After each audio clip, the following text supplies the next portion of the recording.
आज जिन 5 सबसे अहम और बड़ी खबरों की बात करेंगे, वो 5 सबसे बड़ी खबरें हम आपको टीवी स्क्रीन पर दिखा रहे हैं। सबसे पहले झारखंड की 43 सीटों पर पहले चरण की वोटिंग होनी है। तैयारियां पूरी हैं, सुबह 7 बजते ही मतदान प्रक्रिया शुरू हो जाएगी। महाराष्ट्र में सीएम योगी, गृहमंत्री अमित शाह और प्रधानमंत्री नरेंद्र मोदी ने ताबड़तोड़ी रैली की और जमकर विपक्ष को घेरा। अवैध घुसपैठ पर बड़ी कार्रवाई को लेकर भी बड़ी खबर आपको बता दें, क्योंकि 17 ऐसे ठिकाने हैं जहां पर ईडी इस वक्त कार्रवाई कर रही है। तो वहीं अत्याचार पर जंग आर पार है। बांग्लादेश में लगातार हिंदुओं को निशाना बनाया जाना और इस निशाने पर अब शुभेंदु अधिकारी ने अल्टीमेटम दे दिया है। तो वहीं सबसे बड़ी पिक्चर, बुलडोजर पर सबसे बड़ा फैसला आना है। आज सुबह तकरीबन 10:30 बजे सुप्रीम कोर्ट ये फैसला सुनाएगी, क्योंकि फिलहाल अभी बुलडोजर कार्रवाई पर रोक लगी हुई है सुप्रीम कोर्ट से। और अब आज इस पर फैसला आना है जिस पर हमारी नजरें टिकी रहेंगी। और क्या बुलडोजर गरजेगा या फिर आज सुप्रीम कोर्ट से बुलडोजर कार्रवाई पर रोक लग जाएगी? ये तमाम वो बड़ी खबरें हैं जिनकी विस्तृत जानकारी आज पूरा दिन हम आपको देंगे।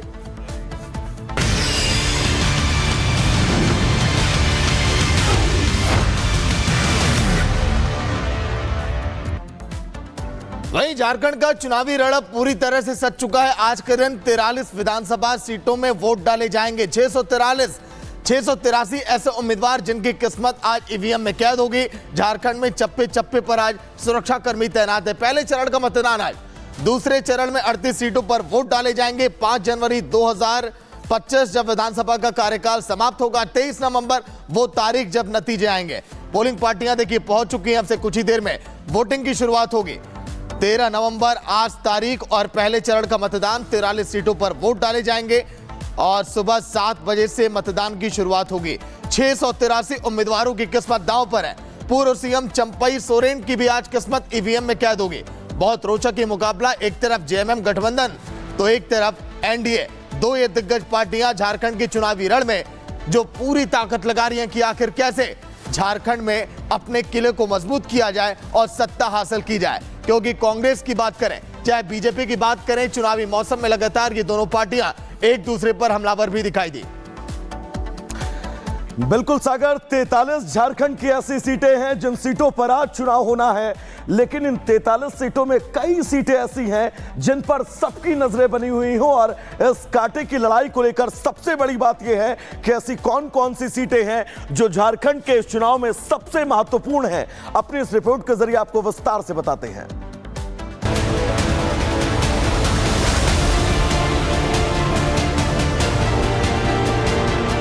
झारखंड में जंग का पहला पड़ाव, अब मतदाता के हाथ में चुनाव। जाति कार्ड या फिर यूसीसी का दांव, किस पर कितना दबाव?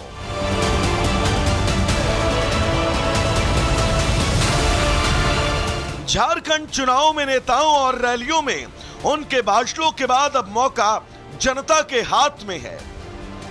43 सीटों की आज जनता पार्टी प्रत्याशियों की किस्मत का फैसला करने वाली है। झारखंड में सीधी टक्कर यूपीए बनाम एनडीए के बीच है। जहां बीजेपी ने पूरे चुनाव में घुसपैठ के मुद्दे पर विपक्ष पर घेराव किया, तो वहीं भ्रष्टाचार के मुद्दे पर भी विपक्ष के सामने बीजेपी गठबंधन के सवालों का कोई ठोस जवाब नहीं था। वही बात अगर विपक्ष की करें तो विपक्ष ने सीबीआई और आईटी की छापेमारी को लेकर एनडीए गठबंधन पर हमला बोला। इन चुनावों में जहां तक वीआईपी सीटों की बात करें तो सरायकेला विधानसभा सीट पर 2 बागी नेता आमने सामने हैं। पूर्व मुख्यमंत्री चंपई सोरेन झामुमो को छोड़कर भाजपा में शामिल हो चुके हैं। तो बीजेपी ने टिकट नहीं दिया तो बीजेपी को छोड़कर झामुमो में शामिल हो चुके हैं। जगन्नाथपुर सीट पर पूर्व मुख्यमंत्री मधु कोड़ा की पत्नी और बीजेपी के नेता गीता कोड़ा का मुकाबला कांग्रेस के टिकट पर चुनाव लड़ रहे सोनाराम सिंकू से है। लोहरदगा की सीट पर भी लड़ाई दिलचस्प है। यहाँ कुल 17 प्रत्याशी चुनावी मैदान में हैं। यहाँ आजसू की नीरू शांति भगत कांग्रेस के डॉक्टर रामेश्वर, बहुजन समाज पार्टी के यशपाल भगत चुनावी मैदान में हैं। जमशेदपुर पश्चिम का मुकाबला भी कांटे का है। यहां जेडीयू उम्मीदवार सरयू राय का मुकाबला कांग्रेस के बन्ना गुप्ता से होगा। 2019 में सरयू राय ने इसी सीट से निर्दलीय उम्मीदवार के रूप में तत्कालीन सीएम रघुवर दास को हराया था, जबकि जमशेदपुर पूर्व में बीजेपी की पूर्णिमा साहू दास हैं, जो ओडिशा के राज्यपाल की बहू हैं। उनका मुकाबला पूर्व आईपीएस अधिकारी अजवाय के खिलाफ है, जो पहली बार चुनावी मैदान में है। वहीं पोटका से पूर्व मुख्यमंत्री अर्जुन मुंडा की पत्नी मीरा मुंडा जेएमएम के संजीव के खिलाफ चुनाव लड़ रही हैं। जहां पार्टियों के प्रत्याशियों के बीच कड़ा मुकाबला है, तो वहीं चुनाव आयोग के लिए भी ये चुनाव किसी मुकाबले से कम नहीं। आयोग ने सभी मतदान केंद्रों पर कड़ी निगरानी रखी है।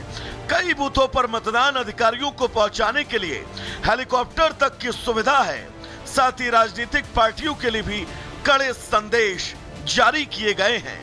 झारखंड में एनडीए ने अपनी वापसी के लिए पूरी ताकत झोंक दी, तो वहीं विपक्ष अपनी सरकार को दोबारा सत्ता में लाने के लिए मुकाबला कर रही है। और इस पूरे मुकाबले में रेफरी जनता है, जो तय करेगी कि उसे किस पर भरोसा है। ब्यूरो रिपोर्ट और रिपब्लिक भारत। वहीं बुलडोजर एक्शन को लेकर आज का दिन सर्वोच्च न्यायालय में बड़ी सुनवाई होने वाली है। इसके लिए गाइडलाइन तय किए जाएंगे कि आखिर कहां पर बुलडोजर कार्रवाई की जाए। सितंबर वो महीना था, जब आपको याद होगा, जब इस फैसले को सुरक्षित रखा गया था। बुलडोजर एक्शन पर एक बड़ा फैसला आ जा सकता है। बड़ी खबर ये, सुप्रीम कोर्ट आज इस पर गाइडलाइन भी तय करेगा। इसके साथ ही साथ आपको याद होगा, जमीयत उलेमाए हिंद समेत तमाम कई ऐसे याचिकाकर्ताओं ने इस पर कहा था कि इस पर फैसला लिया जाए। कई याचिकाकर्ताओं ने सुप्रीम कोर्ट के समक्ष कहा था कि नियमों का उल्लंघन करके देश भर में बुलडोजर चलाए जा रहे हैं, और आज उसी पर देश की सर्वोच्च न्यायालय अपना फैसला सुनाएगी। सबसे महत्वपूर्ण यह है क्योंकि जमीयत उलमाए हिंद समेत तमाम ऐसी याचिकाएं जो सुप्रीम कोर्ट में डाली गई, उन याचिकाओं में विषय यह बनाया गया कि सरकार चिन्हित करके बुलडोजर एक्शन जो है वो कर रही है। हालांकि सुप्रीम कोर्ट ने भी ये स्पष्ट कर दिया था कि अवैध निर्माण को वो जायज नहीं ठहरा सकते हैं। ऐसे में आज क्या कुछ स्थितियां होंगी, इसके लिए इंतजार करना होगा। लेकिन पूरी खबर क्या है, इस रिपोर्ट के जरिए आपको बताते हैं।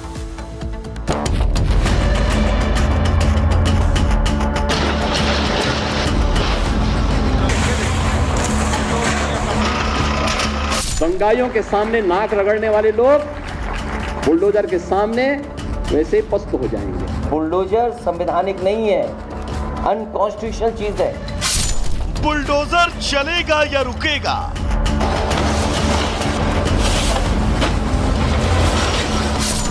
आज होगा सुप्रीम फैसला।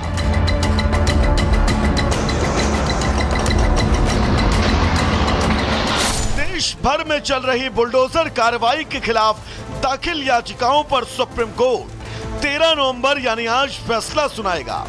कोर्ट ने कहा है कि वो पूरे देश में लागू होने वाली गाइडलाइन बनाएगा।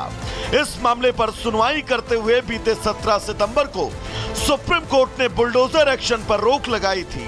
वो रोक अभी भी जारी है। कोर्ट के फैसले के बाद अब उसके मुताबिक ही बुलडोजर कार्रवाई हो सकेगी।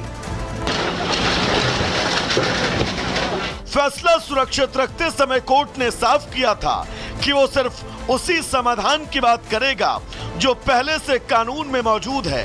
कोर्ट ने कहा था कि कोई भी कार्रवाई नियमों के मुताबिक ही होनी चाहिए। इसके लिए वो गाइडलाइन बनाएगा। सड़क, फुटपाथ वगैरह पर हुए अवैध निर्माण को कोई संरक्षण नहीं दिया जाएगा। कोर्ट ने यह भी कहा था कि वो ऐसा कोई आदेश नहीं देगा जो व्यक्तिगत तरीके से अतिक्रमण करने वालों के लिए मददगार हो। जमीयत उलेमाए हिंद समेत कई याचिकाकर्ताओं ने सुप्रीम कोर्ट से कहा था कि नियमों का उल्लंघन कर देश भर में बुलडोजर चलाए जा रहे हैं। किसी पर अपराध का आरोप लगने पर उसे सबक सिखाने के लिए उसका घर गिरा दिया जा रहा है। न कोई नोटिस दिया जाता है, न जवाब देने का मौका। सुप्रीम कोर्ट ने सुनवाई के दौरान कहा था कि किसी व्यक्ति पर अपराध का आरोप लगना उसका मकान गिराने का आधार नहीं हो सकता। ये बुलडोजर जस्टिस है। 6 नवंबर को सुप्रीम कोर्ट की ही दूसरी बेंच ने बिना नोटिस मकान गिराए जाने के एक मामले में याचिकाकर्ता को 25 लाख रुपए का मुआवजा देने का आदेश दिया था। इस मामले पर सुनवाई करते हुए पूर्व सीजीआई चंद्रचूड़ ने कहा था कि आप कहते हैं वह अतिक्रमणकारी था, लेकिन आप इस तरह लोगों के घरों को कैसे ध्वस्त कर सकते हैं? किसी के घर में घुसना और बिना सूचना के उसे ध्वस्त करना यह अराजकता है। बुलडोजर एक्शन को लेकर देश भर में जमकर सियासत भी हुई। विपक्ष ने बीजेपी सरकार को तानाशाही रवैया अपनाने का आरोप लगाया। आपने जानबूझ करके जिनसे आपको बदला लेना था, नीचा दिखाना था और अपनी सरकार की ताकत पर, अहंकार पर आपने जानबूझ करके बुलडोजर चलाए, जिसका परिणाम यह है कि हाई कोर्ट से लेकर के सुप्रीम कोर्ट ये कह सकता है कि बुलडोजर संवैधानिक नहीं है। विपक्ष ने बीजेपी सरकार पर तानाशाही रवैया अपनाने का आरोप लगाया। अब सबकी निगाहें सुप्रीम कोर्ट के फैसले पर टिकी हैं। सुप्रीम कोर्ट में जस्टिस वीआर गवई की अध्यक्षता वाली बेंच सुबह 10:30 बजे अपना फैसला सुनाएगी। Bureau report, republic Bharat.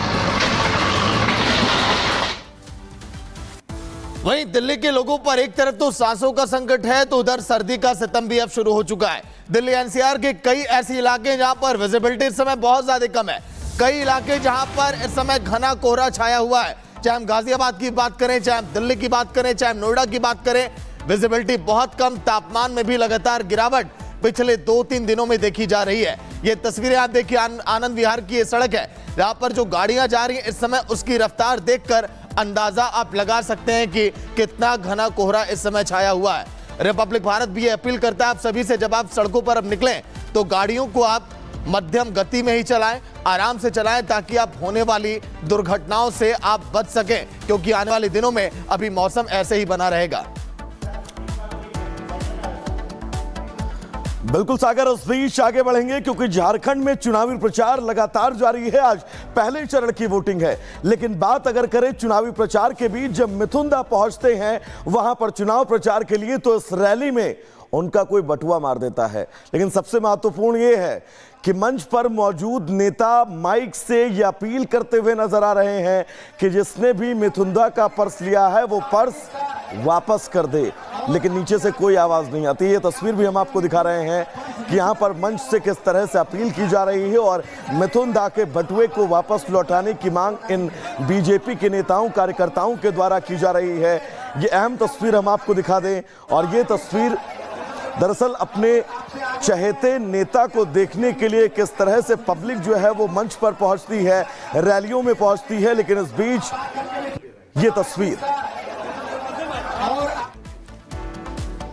वहीं महज अब केवल 7 दिन अब बचे महाराष्ट्र के चुनाव में। लगातार सत्ता पक्ष और विपक्ष एक दूसरे पर हावी है, लेकिन विपक्ष कई ऐसे मौके आए जब अपनी किरकिरी खुद ही कराते हुए नजर आया। बात अगर हम उद्धव ठाकरे की करें तो पिछले 2 दिनों में जो तस्वीरें सामने आई वो आप भी देखकर हैरान हो जाएंगे। रिपोर्ट आप देखिए।